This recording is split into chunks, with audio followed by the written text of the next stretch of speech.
नमस्कार साथियों, मैं हूं पुष्पांजलि और आप देख रहे हैं ट्रू लेंस।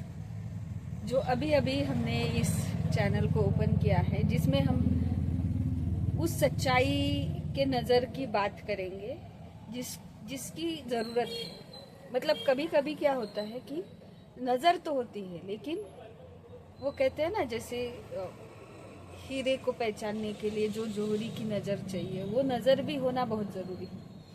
अगर वो नज़र नहीं होगी तो हम लोग उस चीज़ को जैसी है वैसी नहीं देख सकते। तो हम कोशिश करेंगे कि जो भी घटना है, जो इतिहास है, उस चीज़ को जैसी की वैसी ही हम अपने समाज के सामने ली जाए, ताकि समाज उस चीज़ को वैसा ही देखे।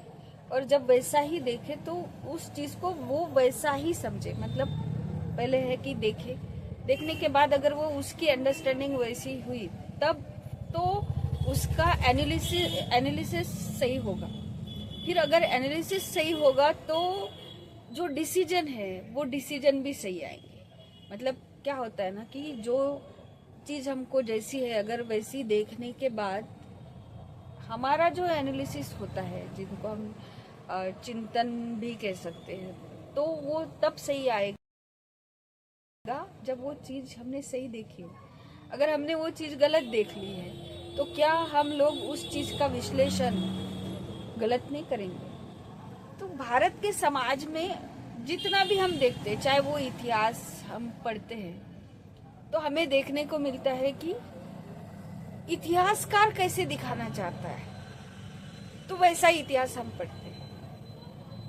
या फिर इस समाज में हमें कैसे बनाना है, मतलब इस देश को कैसे बनाना है। तो संविधान तो कहता है कि साइंटिफिक एटीट्यूड वाला देश होना चाहिए, लेकिन संविधान के विरोध में होने वाले जो लोग हैं, वो क्या सोचते हैं? वो सोचते हैं कि वो ऐसा देश बनाए जिसमें विज्ञान के लिए कोई जगह नहीं।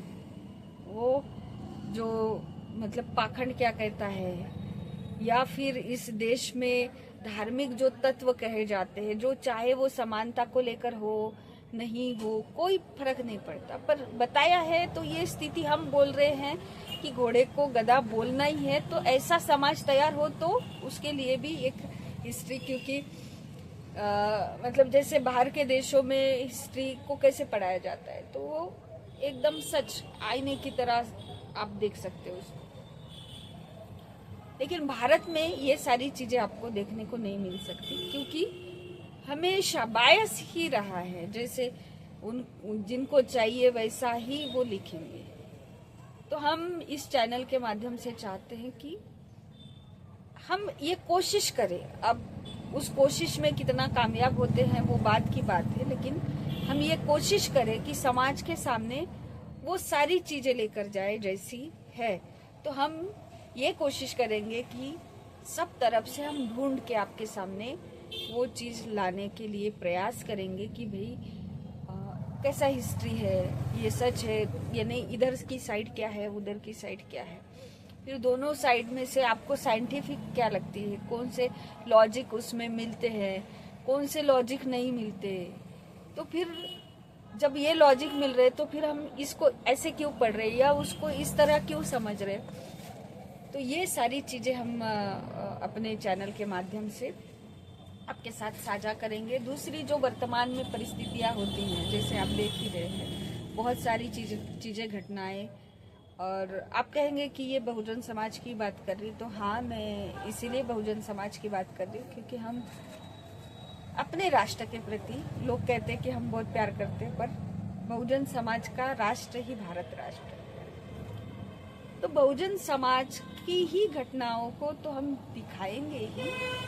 और रही बात कि उधर कोई हिस्ट्री नहीं है, उधर तो षड्यंत्र ही षड्यंत्र, षड्यंत्र ही षड्यंत्र, बहुजन समाज को गुलाम बनाकर इस देश का शासक बनने का हमेशा से षड्यंत्र चलते आ रहा है। तो हम ये कहेंगे, कोई ये कह सकता है कि जैसे आप आरोप लगाते हो कि भाई मेन स्ट्रीम मीडिया जो है वो बायस है, वो एक ही लोगों की बात बताता है, तो साइड तो एक ही है ना, वो एक ही की बात बता रहा है, दूसरी साइड तो छुपी हुई है। तो जो साइड छुपी हुई है, उसी को तो दिखाना पड़ेगा ना। उनके साइड दिखाने के लिए 500 चैनल है ना।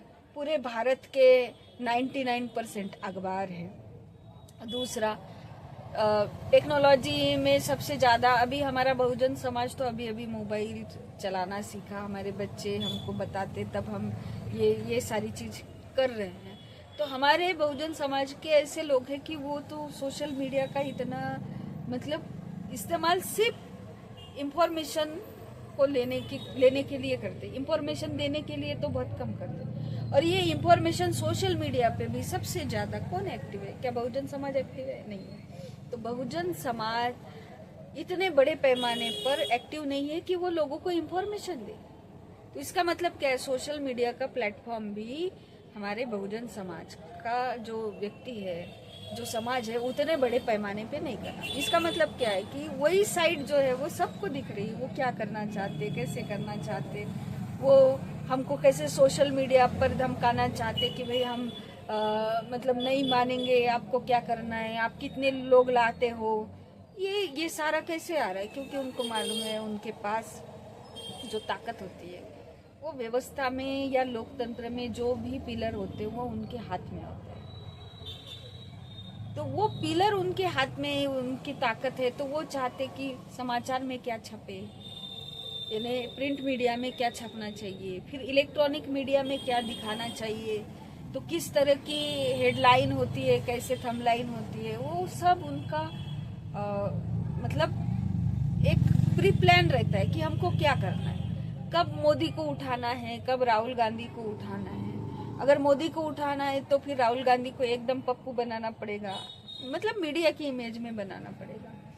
और फिर अगर राहुल गांधी को उठाना है तो फिर कैसे मोदी को डाउन बताना पड़ेगा। तो सब तरफ से अभी आप देख रहे होंगे कि उसको मेरा तो इनसे मतलब डाउन दिखाए या अपर दिखाए, ये करेंगे तो उसी समाज की बात, जिस समाज ने इस देश में गैर बराबरी का निर्माण किया।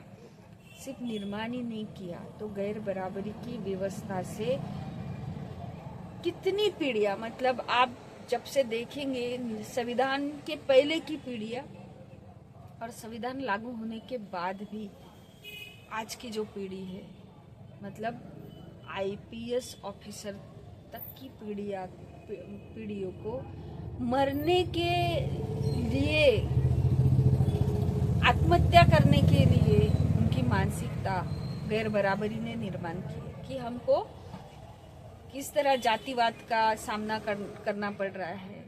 यहाँ तक कि सर्वोच्च पद पर बैठी हुई हमारी जो राष्ट्रपति है उनको किस बात का सामना करना पड़ रहा है। वो संविधान के संसद में तो सबसे बड़ा मान सम्मान है, लेकिन सामाजिक व्यवस्था में वो महिला होने का अपमान खुद झेल रही है, जबकि सब मानव है, चाहे वो महिला है चाहे वो जेंट्स है। तो इस देश का सर्वोच्च व्यक्ति जेंडर इनइक्वालिटी का शिकार हुआ, कास्ट इनइक्वालिटी का शिकार हुआ, रिलीजन इनइक्वालिटी का शिकार होता है। क्यों होता है? तो यही व्यवस्था है कि राष्ट्रपति होने के बाद, सीजेआई होने के बाद, या चाहे प्रधानमंत्री होने के बाद हमें ये प्रताड़ना क्यों झेलनी पड़ती है? तो यही चीज है कि गैर बराबरी की व्यवस्था है।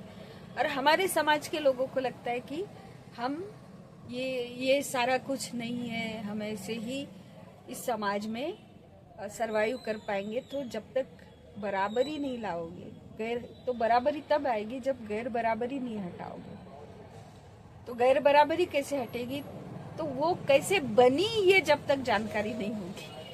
तो ये सारी चीज़ों को हम अपने चैनल के माध्यम से आप तक पहुंचाने की कोशिश करने जा रहे हैं। और इसीलिए मैं चाहती हूँ कि आप सभी लोग इस चैनल को लाइक करिए, सब्सक्राइब करिए और सबको बोलिए कि हम लोग इसमें सभी चीज़ों की बात और जो भी संघर्ष हमारे समाज ने किया है उस संघर्ष को दिखाने की कोशिश हम करते रहेंगे और आपसे इसी के माध्यम से बातचीत भी करते रहेंगे।